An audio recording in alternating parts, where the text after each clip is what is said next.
नमस्कार. लग्नानंतर होईलच प्रेम मालिकेचा फायनली आजचा रिव्ह्यू आपण ऐकत आहोत प्रेक्षकांनो. फायनली भाग आलेला आहे. पण तुम्हाला सांगू का, खरं तर आता हे काय आहे, कसा टर्निंग पॉईंट त्यांनी या मालिकेमध्ये आणलेला आहे, कशा पद्धतीने हे वळण आणलं आहे, हे तर काही कळत नाही आहे बरं का प्रेक्षकांनो.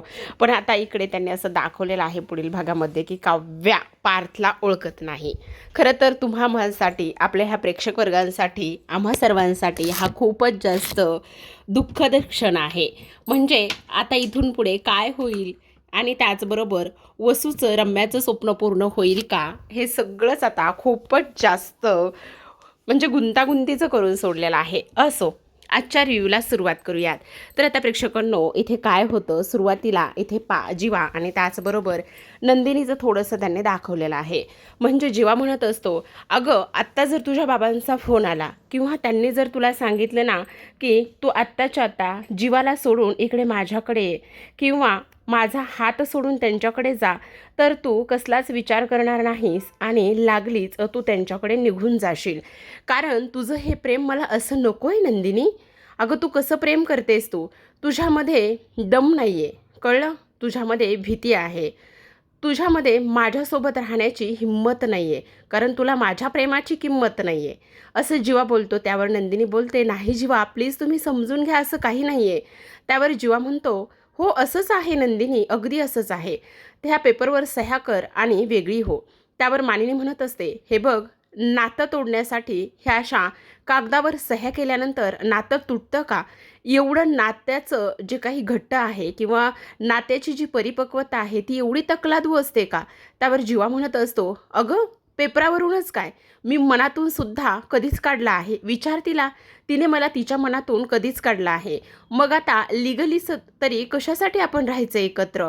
तेव्हा मानिनी म्हणते, नाही जीवा, हे तू असं काहीच करणार नाही आहेस, प्लीज शांत हो. पण जीवा काहीच ऐकत नाही. त्यावर तो म्हणत असतो, जर नंदिनी ह्या पेपरवर सह्या करणार नसेल, ती ह्या घरातून कुठे जाणार नसेल, तर मग मी ह्या घरात राहणार नाही, मी हे घर सोडून जातो. मानिनी म्हणते, काय चाललंय जीवा तुझं? तू खूप जास्त मूर्खपणा करतोयस. हे बघ, असं करू नकोस जीवा, तिची अवस्था तरी बघ.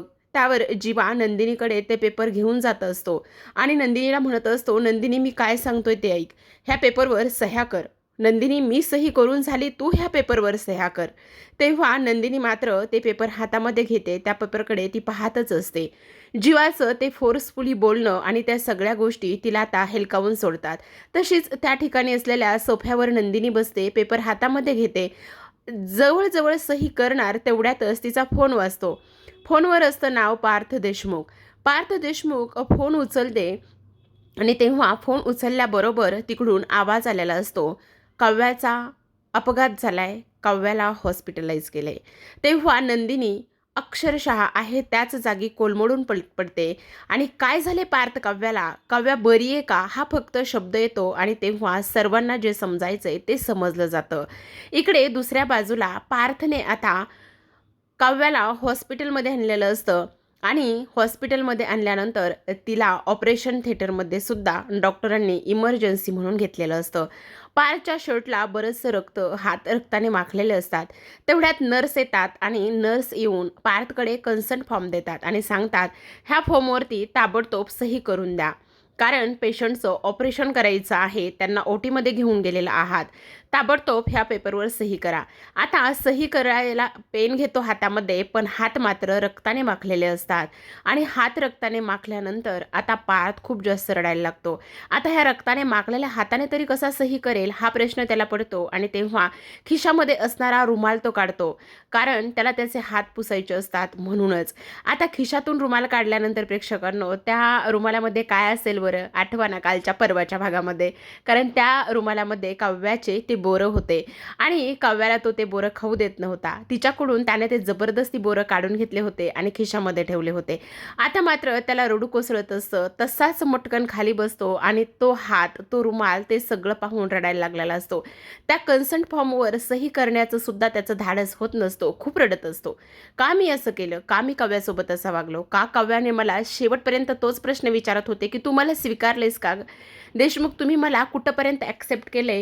ह्या सगळ्या सगळ्या गोष्टी पार्थ मला विचारत होता, मग मी ह्या सगळ्या गोष्टी का बरं पार्थला सांगितल्या नाही आणि का बरं मी काव्याला हे सगळं सांगितलं नाही, असाच विचार त्याच्या मनामध्ये आलेला असतो. आणि असा विचार त्याच्या मनामध्ये आल्यानंतर आता इकडे पार्थ रडत असतो.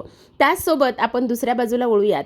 दुसऱ्या बाजूला आपण पाहतो की इकडे आता वसू आणि तेव्हा रम्या ह्या दोघीजणी खोलीत बोलत असतात. खरं तर रम्या जी आहे ना ती खूप जास्त डिस्टर्ब झाली होती आणि त्यामुळे ती बाहेर गेली होती. आता बाहेरून जेव्हा ती घरात येत होती तेव्हा मानिनी, जीवा आणि नंदिनीचं बोलणं तिच्या कानावर पडलेलं असतं की काव्याला हॉस्पिटलाइज केले, तिचा अपघात झालाय. ती हे सगळं आल्याबरोबर वसूला सांगत असते आणि वसूला सांगत असताना म्हणत असते, आई काय गं, तुझं लक्ष नेमकं असतं कुठे? त्या काव्याला हॉस्पिटलमध्ये ॲडमिट केलेलं आहे आणि तुला कसं कळलं हे? अगं मी आत्ता जेव्हा बाहेरून येत होते ना, आता बाहेरून येत असताना आत्ता मी इकडे मानिनी मामीचं बोलणं कानावर पडलं. काव्याला खूप जास्त लागलंय आणि जीवा आणि त्याचबरोबर नंदिनी तिकडे गेलेत. त्यावर वसू म्हणत असते, काय सांगतेस काय रम्या, खरंच? हो, कारण बरं झालं एकदाचं, कारण हल्ली काव्या आणि त्याचबरोबर पार्थ हे दोघेही जण एकमेकांसोबत फारच छान पद्धतीने राहत होते. मग हे सगळे अशा पद्धतीने राहत होते ना, त्यामुळे बरं झालं तिचा अपघात झाला. पण तुझ्या एक गोष्ट लक्षात येते का गं रम्या? जर आता तिचा अपघात झालाय, मला तर असं वाटतंय ती कधीच शुद्धीवर येऊ नये. त्यावर रम्या म्हणत असते, पण आता आई तुझ्या एक गोष्ट लक्षात येते का? जर तिचा अपघात अशा पद्धतीने झालाय तर मग आता ती शुद्धीवरच नाही आली तर? म्हणजे मला नाही समजलं. म्हणजे बघ ना, ती शुद्धीवर नाही आली किंवा तिला पॅरालाइज झाला किंवा ती कोमामध्ये गेली तर? तेव्हा वसू म्हणत असते, अगं मग हे तर सोन्याहून पिवळं झालं की. म्हणजे तुझ्या एक गोष्ट लक्षात येते का रम्या? जर हे सगळं अशा पद्धतीने झालं ना तर मग पार्थ आणि तुझं लग्न होण्यापासून कोणीही अडवणार नाही किंवा तुम्हा दोघांचं लग्न हे झाल्याशिवाय राहणारच नाहीये, असं वसू तिला म्हणत असते. तेव्हा रम्या म्हणत असते, आई खरं सांगू का तुला, ह्या सगळ्या गोष्टी आहेत ना त्या अशाच आणि ह्याच पद्धतीने व्हायला हव्यात. काही जरी झालं ना तरीसुद्धा इकडे ती शुद्धीवर येताच कामा नये. म्हणजे पार्थ हा माझा झाल्याशिवाय राहणारच नाहीये, पण ती शुद्धीवर आलीच नाही पाहिजे. आणि जर शुद्धीवर आली ना तर ती एखादा असा स्पेसिफिक जो काळ आहे ना तो विसरून गेली पाहिजे. त्यावर वसू म्हणत असते, हो रम्या तू अगदी बरोबर बोलतेस. म्हणजे बघ ना, जर ती शुद्धीवर आली आणि शुद्धीवर आल्याच्या नंतर पार्थचं आणि तिचं लग्न झाल्यापासूनचा जो काही काळ आहे तो ती काळ पूर्णतः विसरून गेली तर? असं इथे ती बोलते. आणि तेव्हा लगेच असं बोलल्यानंतर रम्या म्हणत असते, म्हणजे तिला पार्थचं आणि तिचं लग्न आठवणारच नाहीये. म्हणजे बाप रे आई, कसलं डोकं आहे तुझं. पण तिला ते आठवू नये म्हणून आपल्याला काहीतरी करायला हवंय का? पण रम्या एक गोष्ट मात्र नक्की आहे बरं का, जर हे असं झालं ना तर मग मात्र पार्थ तुझाच होणार आहे. पण त्यावर पुन्हा रम्या म्हणत असते, अगं आई, पार्थ माझा होईल हे जरी खरं असलं ना तरीसुद्धा तुझ्या एक गोष्ट लक्षात येते का आई? हे बघ, सगळ्यात महत्त्वाचं म्हणजे की पार्थ तिला विसरला पाहिजे, पार्थ माझा झाला पाहिजे ना. त्यावर वसू म्हणत असते, तू त्याची नको काळजी करूस रम्या, आपण आहोत ना, आपण जे काही करायचं आहे ते व्यवस्थित करूया ना, असं सुद्धा आता इकडे ती बोलत असते. त्याचसोबत इकडे आता जीवा, नंदिनी सिटी हॉस्पिटलमध्ये जाऊन पोहोचलेले असतात. सिटी हॉस्पिटलमध्ये जाऊन पोहोचल्या इकडे जीवा काव्या देशमुख आणि पार्थ देशमुखला तिथे रिसेप्शनवर चौकशी करत असतो. तेवढ्यातच नंदिनीचं लक्ष बसलेल्या पार्थकडे जातं आणि तेव्हा नंदिनी जीवाला म्हणत असते, ते बघा पार्थ.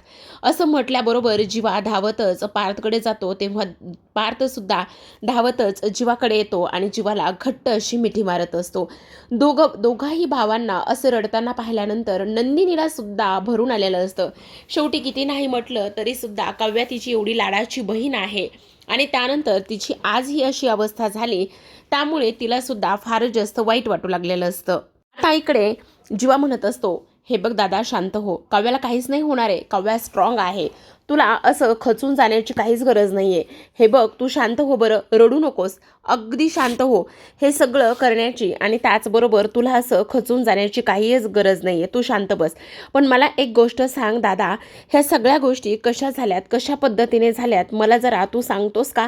तेव्हा आता पार्थ म्हणत असतो, आम्ही आता इकडे एक्झाम सेंटरकडे निघालेलो होतो. आम्ही एक्झाम सेंटरकडे निघाल्यानंतर लगेचच आता इकडे काही गुंड, म्हणजे जो काही प्रकार झालाय, जो प्रसंग झाला ना, त्या सगळ्या गोष्टी इन डिटेलमध्ये पार्थ आता सगळ्यांना सांगत असतो. आणि हे सगळ्यांना सांगत असताना खरं तर त्यांनी मला शेवटच्या क्षणापर्यंत विचारत होत्या की तुम्ही मला ॲक्सेप्ट केलं आहे का म्हणून, आणि बोला ना देशमुख, तुम्ही मला ॲक्सेप्ट केलं आहे का, हे सगळं त्या मला विचारत होत्या.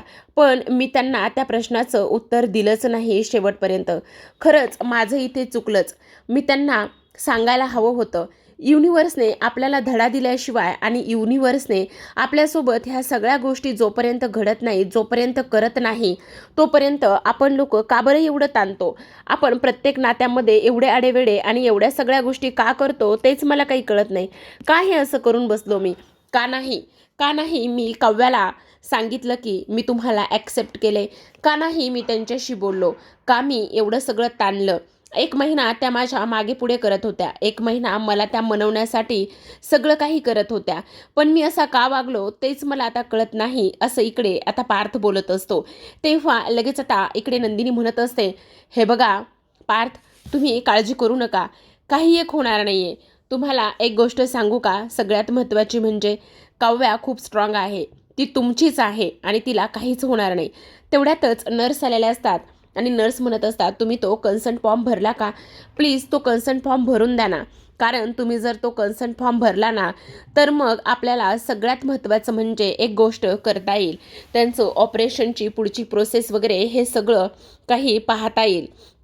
आणि तेव्हा लगेच आता इकडे जो काही पार्थ तो कन्सर्ट फॉर्म घेतो आणि त्या कन्सर्ट फॉर्मवर जेव्हा म्हणत असतो, दादा तू फक्त सही करून घे, मी ते बाकीचं भरतो, असं म्हणून तो सही करतो. त्यानंतर नंदिनीला सुद्धा रिलेटिव्ह तिची सिस्टर म्हणून सही करायला दिली जाते. आता नंदिनीला सही करायला दिल्यानंतर इथे नंदिनीला त्या घटस्फोटाच्या कागदाची आठवण होते आणि घटस्फोटाच्या कागदाची आठवण झाल्यानंतर लगेचच आता इकडे नंदिनी खूप जास्त धक्क्यामध्ये गेलेली असते. त्याचसोबत आपण पाहतो प्रेक्षकांनो इकडे की सगळ्यात महत्त्वाचं म्हणजे आता जो काही पार्थ आहे तो पार्थ म्हणत असतो, काही झालं तरी काव्या ह्या बऱ्या झाल्या पाहिजेत, काव्याला काहीही होता कामा नये. त्यावर जीवा म्हणत असतो, दादा शांत हो, हे बघ काव्याला काहीच नाही होणार आहे, काव्या तुझी आहे आणि ती कायम तुझीच राहणार आहे, तू काळजी करू नकोस, असं सुद्धा आता इकडे तो त्याला आधार देत असतो. आता कन्सर्ट फॉर्म भरलेला असतो आणि त्यानंतर ऑपरेशनची जी काही प्रोसेस आहे ती सर्व प्रोसेस इथे सुरुवात झालेली असते.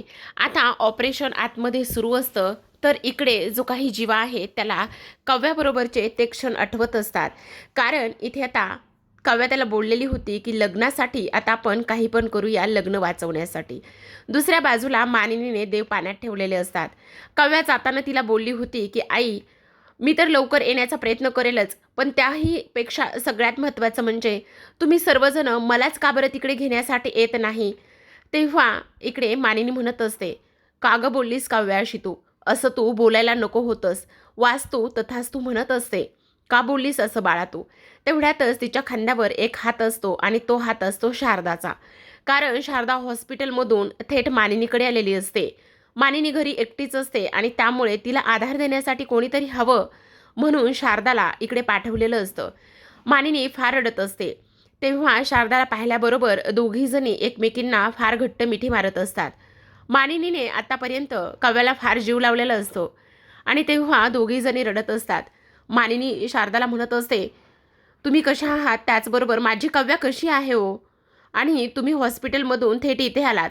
त्यावर शारदा म्हणत असते, हो मानिनी वहिनी, मी गेली होती हॉस्पिटलमध्ये. तुम्हाला एक गोष्ट सांगू का? तिथे हॉस्पिटलमध्ये आपल्यासारख्या लोकांचं काहीच काम नाही आहे. म्हणजे तिथे पार्थ आहेत, जीवा आहे, त्याचबरोबर नंदिनीसुद्धा आहे. तुम्ही काळजी करू नका, सगळं व्यवस्थित होईल. आपल्या इथे काव्याला लवकरात लवकर बरं व्हायचं आहे. त्यावर मानिनी म्हणत असते, तिला लवकर बरं व्हावंच लागणार आहे. आणि तेव्हा शारदा म्हणत असते, मग नंदिनी म्हणाली, आई घरी एकट्याच आहात, मग तू आईकडेच जा म्हणून.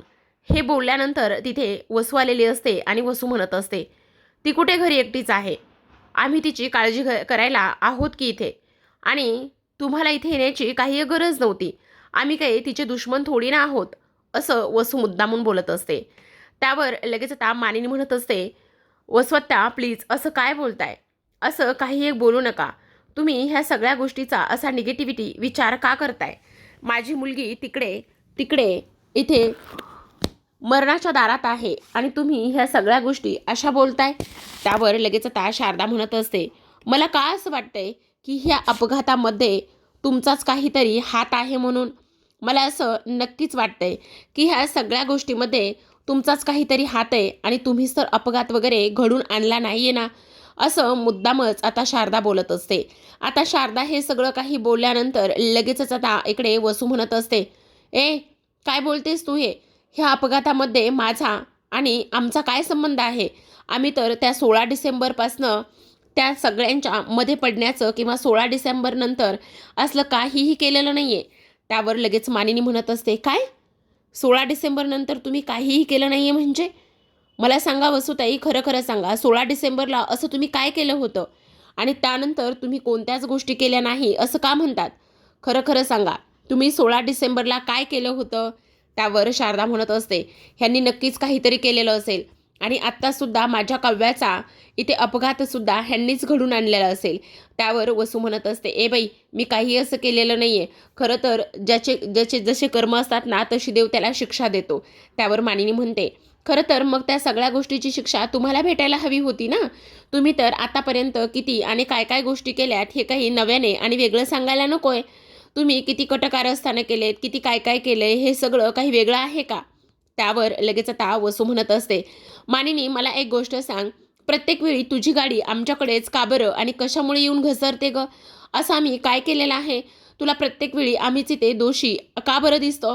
हे बघ, आम्ही असं काही एक केलेलं नाही, तुला मी स्पष्टपणे सांगते. त्यावर आता इकडे मानिनी म्हणत असते, आता तर मला पूर्ण एका गोष्टीची खात्रीच पटली आहे की नक्कीच तुम्हीच काहीतरी केलेलं आहे आणि 16 डिसेंबरला असं काहीतरी घडलंय की तुम्हीच त्या सगळ्या गोष्टीला कारणीभूत आहात, असं स्पष्टपणे मानिनीने वसूची कानउघडणी केलेली असते. पण वसू मात्र आता कसं तरी थातूरमातूर उत्तर देते आणि गप्प बसण्याचं काम करत असते. पण शारदा मात्र मुलीच्या काळजीपोटी खूप भयंकर चिडलेली असते. ती म्हणत असते, जर जर मला समजलं की ह्या सगळ्या गोष्टीमध्ये तुम्ही आहात आणि ह्या सगळ्या गोष्टीमध्ये तुमचा काही हात आहे, तर मी शेवटचं सांगते, तुम्ही माझ्या मुलींच्या वाटेला जाताय ना, ते मी तुम्हाला कधीच माफ करणार नाही आणि सोडणार सुद्धा नाही. असं आता ती स्पष्टपणे इकडे बोललेली असते. दुसऱ्या बाजूला नंदिनी अक्षरशः रडत असते. खूप जास्त तिला त्रास होत असतो. काव्याबरोबर घालवलेले ते दिवस, त्याचबरोबर तिघी बहिणींची ती मजा, मस्ती, त्याचबरोबर लग्नानंतरचा तो क्षण, ती काव्याची तिला धावतच येऊन मारलेली मिठी, ह्या सगळ्या गोष्टी तिला आता इथे आठवू लागलेल्या असतात आणि ह्या सगळ्या गोष्टी तिला आठवल्यानंतर इथे ती रडत असते. आज मात्र तिला काव्याचं खूप जास्त वाईट वाटत असतं. का बरं? का आणि का? इथे माझ्या काव्यासोबत ह्या सगळ्या गोष्टी का झाल्या असतील? असं काय वाईट केलं होतं आम्हा बहिणींनी की देव आमच्यासोबत असं काहीतरी करतोय? काय झालं असेल? माझी काव्या बरी झाली पाहिजे. माझी काव्या फक्त आणि फक्त इथे बरी व्हायला हवी, हाच विचार तिच्या मनामध्ये असतो.